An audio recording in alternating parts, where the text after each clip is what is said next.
Hello mga bata! Welcome sa ating online Sunday School. So bago tayo mag-worship kay Lord, una muna natin gagawin ay magpe-pray tayo. So let's clap our hands. 1, 2, 3, go!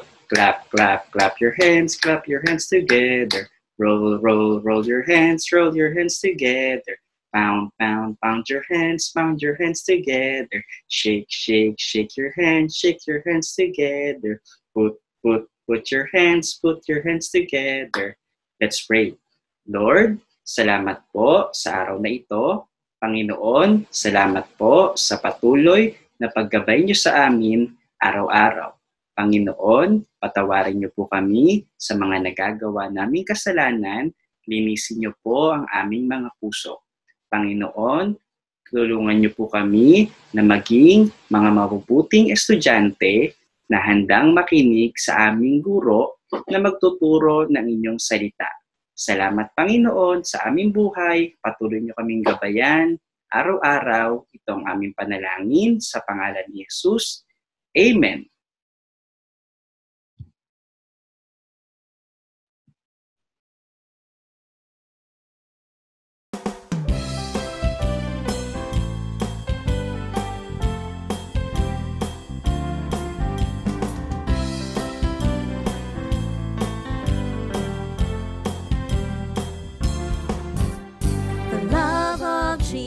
Sweet and marvelous, the love of Jesus. Sweet and marvelous, the love of Jesus. Sweet and marvelous, oh, oh, wonderful love. Higher than the sky, deeper than the ocean, wider than the universe, oh, oh, wonderful love.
Does your heart get pumping, your feet get jumping? Are you spending all your time on a treasure quest? Your heart won't rest till you have what looks so fine.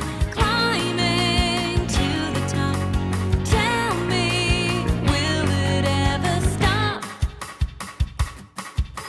Jesus said to live, give and give and give. Store your treasure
Hi kids! Good morning!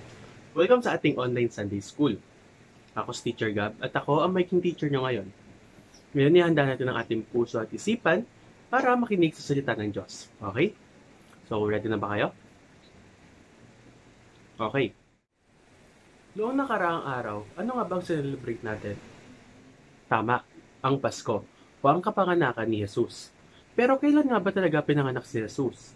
December 25 nga ba?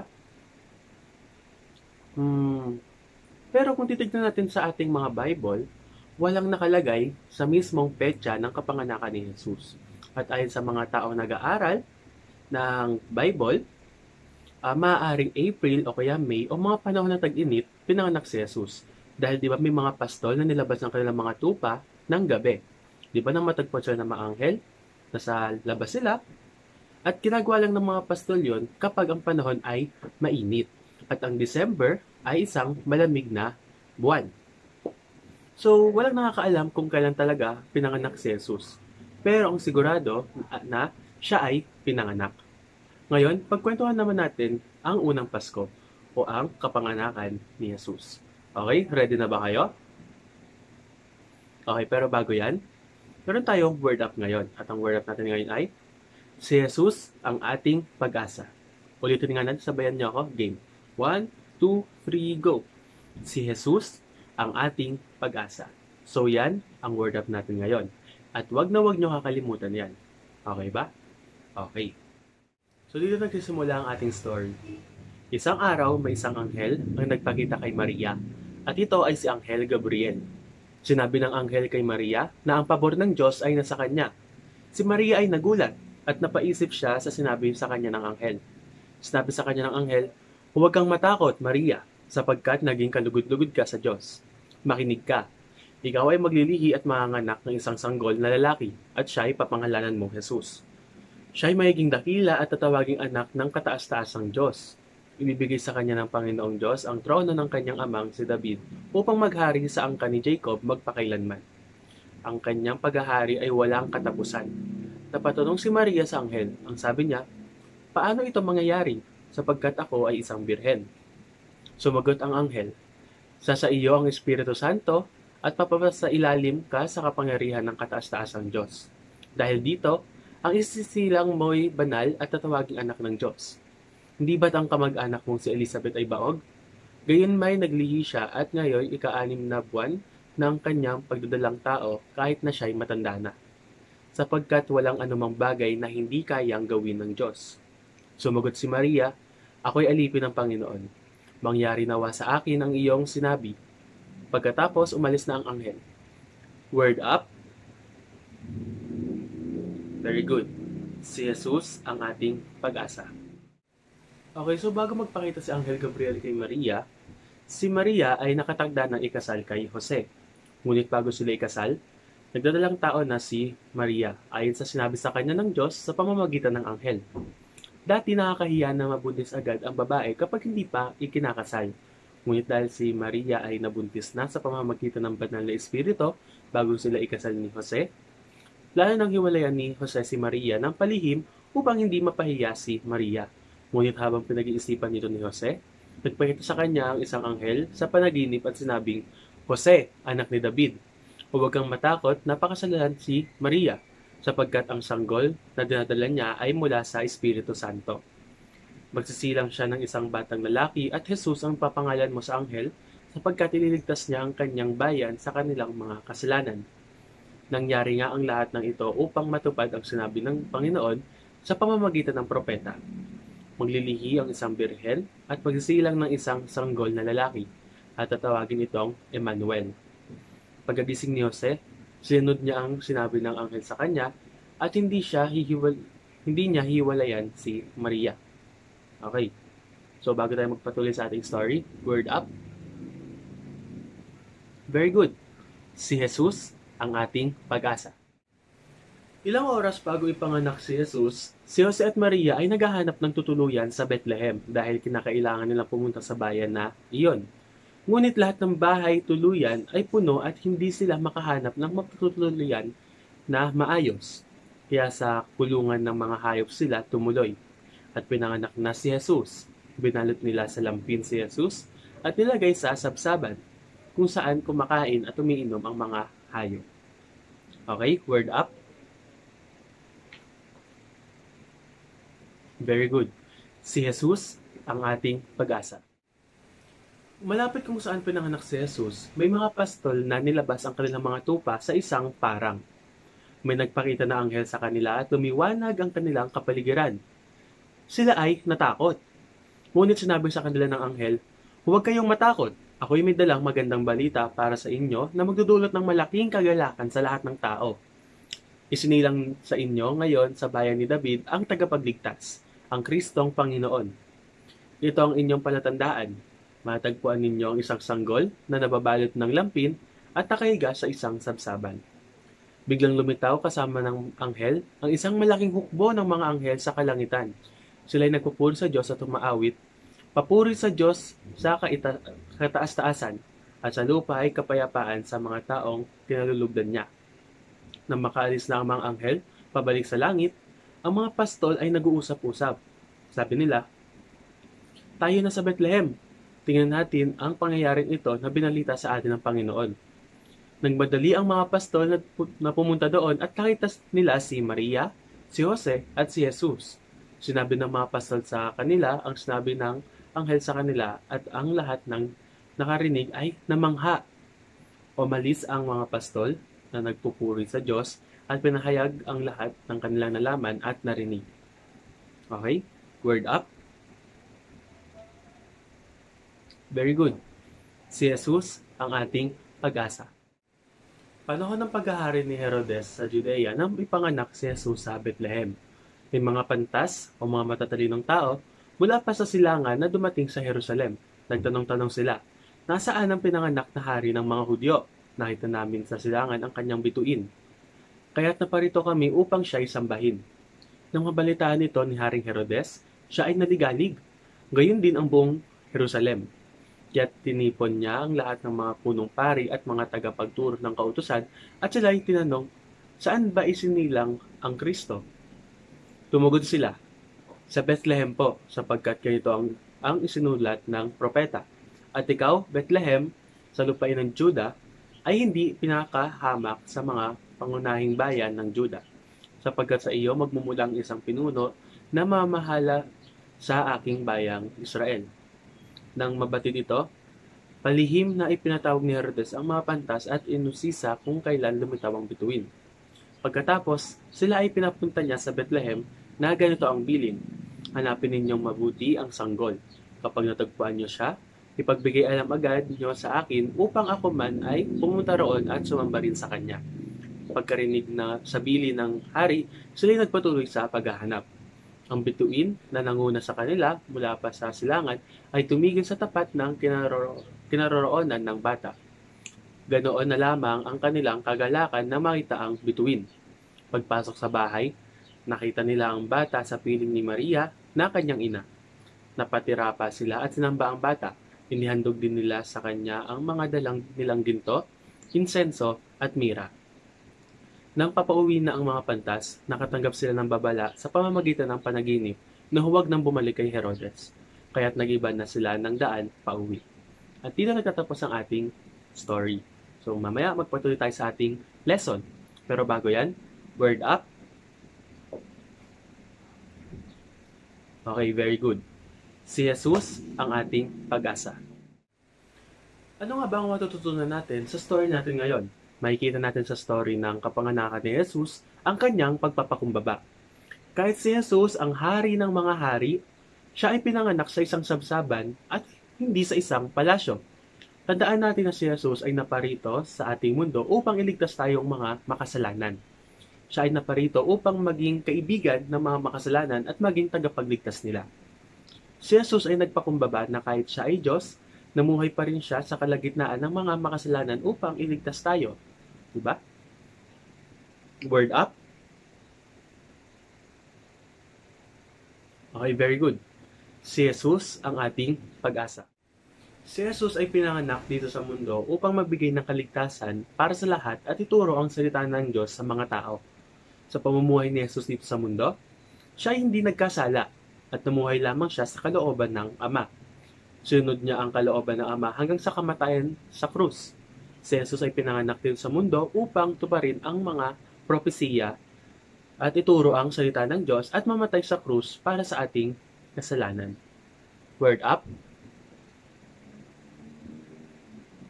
Very good. Si Jesus, ang ating pag-asa. So bakit nga ba tayo nagdiriwang ng Pasko? Ito ay upang alalahanin ang ginawa ng Diyos para sa atin, na minsan ay nagkatawang tao ang Diyos at namuhay sa ating kalagitnaan. Naranasan niya ang mga naranasan ng tao dito sa mundo. Nagdiriwang tayo ng Pasko upang alalahanin natin ang pagmamahal ng Diyos sa atin, na siya ay nabuhay dito sa mundo upang mamatay para sa kasalanan ng sanlibutan. Sa Pasko lang ba natin dapat alalahanin ang ginawa ni Jesus para sa atin? Hindi. Araw-araw nating alalahanin na si Jesus ay pinanganak, namuhay, namatay, at muling nabuhay upang sumunod sa kalooban ng Ama at para sa ating kaligtasan.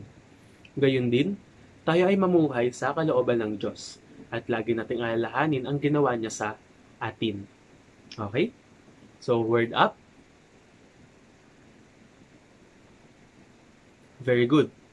Si Jesus ang ating pag-asa. Ang kapanganakan ni Jesus ay nagsisilbi na pag-asa para sa ating mga makasalanan. Dahil kay Jesus, nagkaroon tayo ng pag-asa na mapatawad tayo sa ating mga kasalanan at makasama ang Diyos sa buhay sa langit. Si Jesus ang ating pag-asa.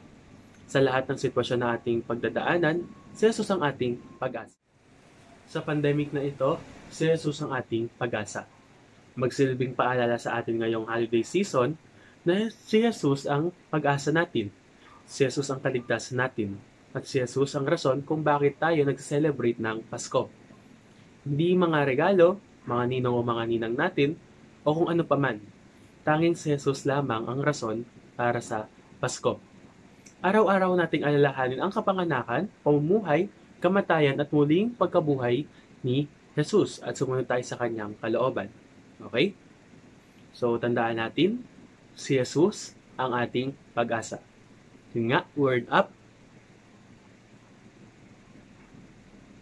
Okay, very good. Si Jesus ang ating pag-asa.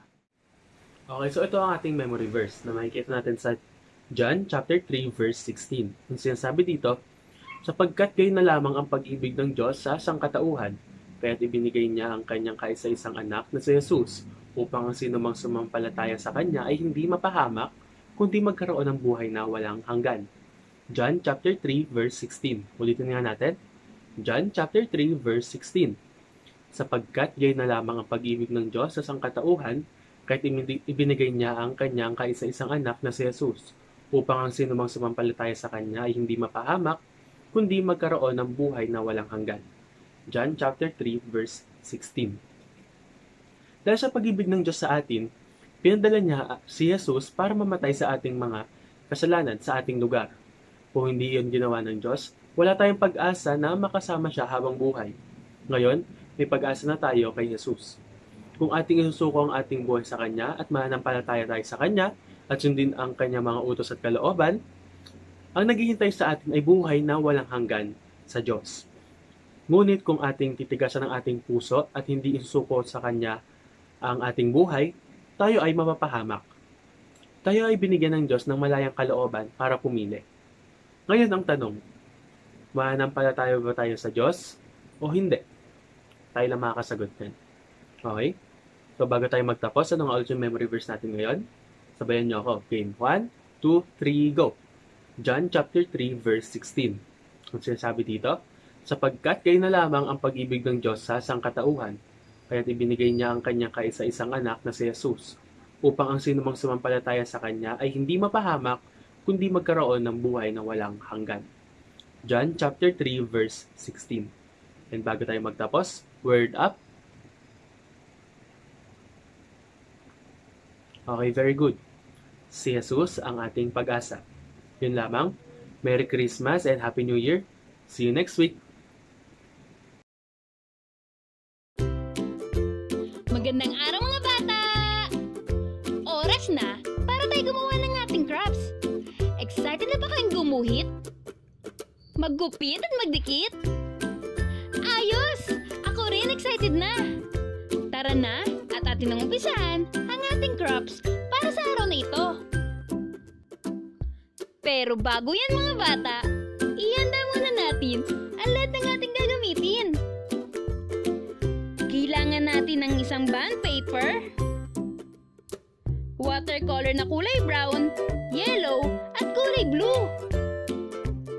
Ayan, handa na lahat ng ating gagamitin. Umpisahan na natin mga bata. Una, lagyan ng kulay brown na watercolor ang iyong hintuturo na daliri.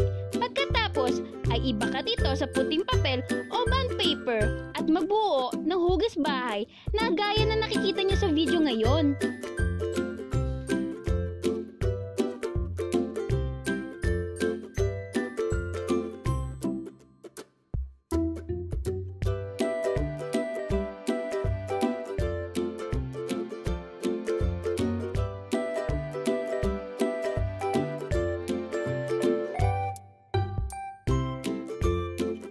Sunod naman mga bata, ay magbakat ng hugas sabsaban sa loob ng bahay gamit pa rin ang kulay brown na watercolor. Pagkatapos, ay lagyan ng kulay dilaw ang ibabaw ng sabsaban para magmukha itong sapi ng baby.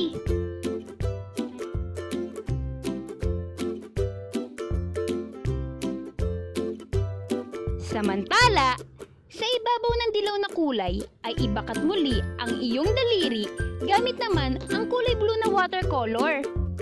At sa bandang kaliwa ng kulay blue ay lagyan ito ng brown na magmumukha itong ulo ni Baby Jesus.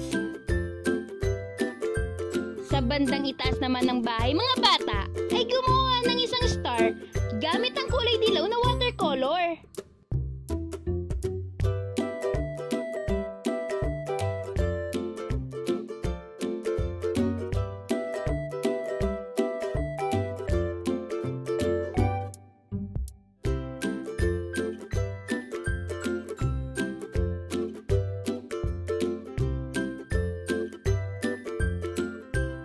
Ayan!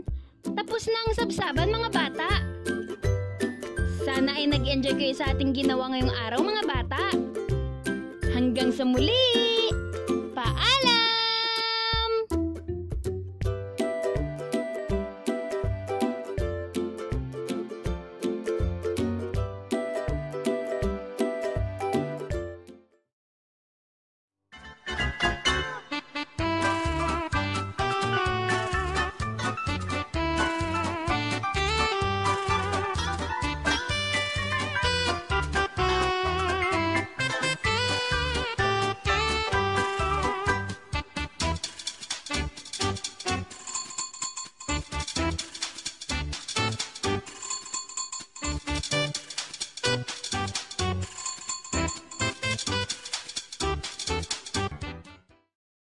Everyone, so did you learn a lot today? Let's just thank God for everything that you learned today. Let's pray the closing prayer now. Okay, let's just close our eyes, bow down our heads, and let's pray. Father, Lord, we thank you for everything that we learned today, Lord God. Lord, may you bless the hearts of our teachers and our parents, Lord God, and our loved ones. May we be able to apply everything we've learned and also take care of us, Lord God, as we go on this new week in our lives. In Jesus' name we pray, Amen. Bye-bye!